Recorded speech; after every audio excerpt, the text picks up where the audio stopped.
Hi, I'm Rich Schwerin with Oracle Brand Marketing. Today we're going to focus on how Oracle Solaris customers benefit with Oracle Premier support. And joining me today for this discussion is Lynn Rohr. Hi Lynn, thanks for being here. Hi Rich. I appreciate the opportunity to talk about Solaris and Premier support. A question I've been dying to ask, is Yes? it Solaris or Solaris? It's Solaris. It's Solaris, you have it right there, folks. So Lynn, before we dive in, tell me, what is your role at Oracle? What do you do here? I'm Director of Oracle Solaris Product Management, and we work very closely with engineering teams, sales organization, and customers to make sure that we're delivering the enterprise data center operating system that our customers have come to know and love from us.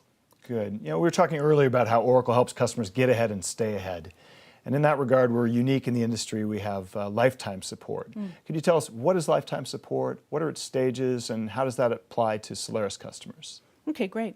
Yeah, there are 3 stages to the lifetime support.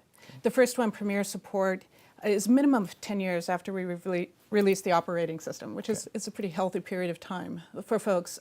During that time, they get full upgrades, patches, and our wonderful support personnel on the other end of the phone line to answer any questions that they may have. 24/7, calling Absolutely. in. Okay. 365. Right. Excellent. After 10 years, then we move into what we call extended support. Okay. Same level of support from Oracle, but for a little additional fee. Okay.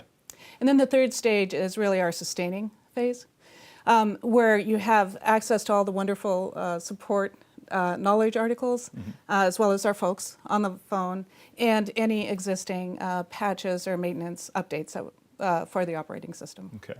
As an enterprise operating system, Solaris has a long legacy. Can Yes, you it does. talk me through some of the milestones and highlights? Absolutely. Yeah. Absolutely. We first released Solaris back in 1982. Wow. Back then it was known as SunOS. Okay.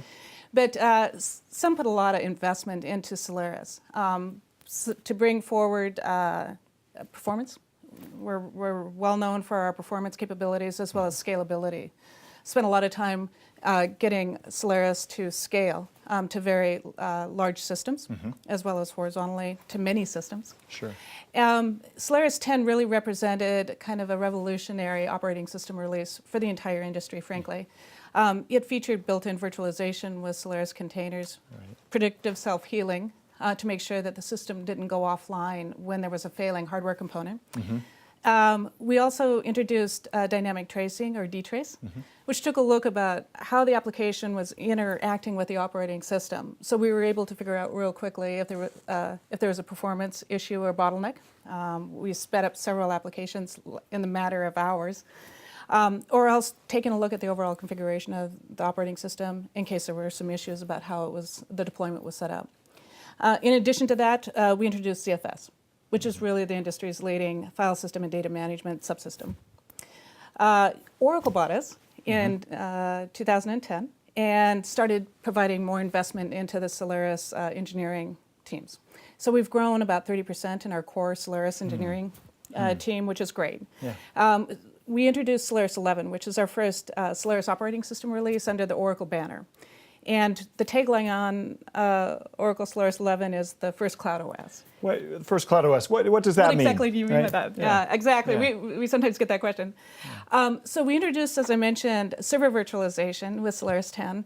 ZFS provided storage virtualization. And in Solaris 11, we added network virtualization. Okay. And so this is important because as you virtualize the operating system and the components underneath it, it drives up the utilization rates on the system itself. Sure. So we can put more onto the system and do a better job, frankly, of managing the resources now that we have virtualized interfaces to them. Okay.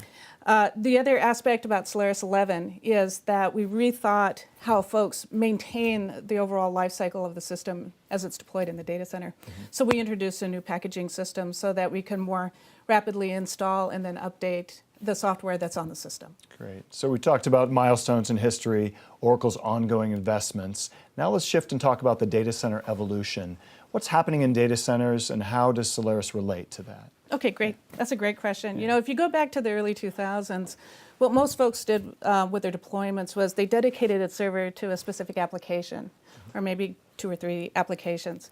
But it was pretty much a standalone system, and then you managed and updated that dedicated server. Sure. Around 2004, 2005, virtualization started making headway in the industry, and that allowed customers to consolidate many applications onto a single system. That's about the time when we came out with Solaris 10. And we saw quite a few customers consolidating the applications and actually improving the performance of a specific service that those applications represented. We also introduced at the same time, because of our enterprise heritage, the capability to fail over those virtual environments and provide high availability.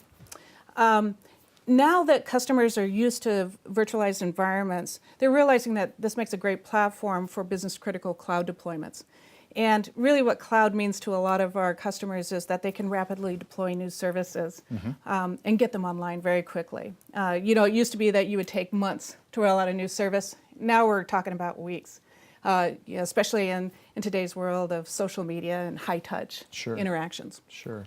Let's talk about current release some more and then upgrades. In terms of upgrades, what does Oracle recommend and why? What should I be running on Solaris? Definitely recommend that folks move to Solaris 11 and use Solaris 11 for particularly their cloud infrastructure deployments. In addition to providing the fastest platform for enterprise applications, we've been working very closely with our Oracle friends up the stack, the database and middleware folks, to really make Solaris and the systems it runs on the best platform for Oracle software. What about customers who don't have the time or the resources to upgrade? I know it's been a decade, but I'm not ready yet. Can you help protect my investment? Oh, absolutely.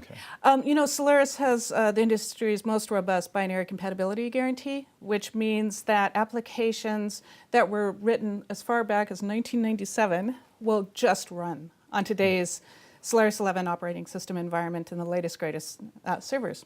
In addition to that, we also want to make it easy for folks who have deployed environments to bring those environments forward onto Solaris 11 and the new servers that we are shipping today. Okay.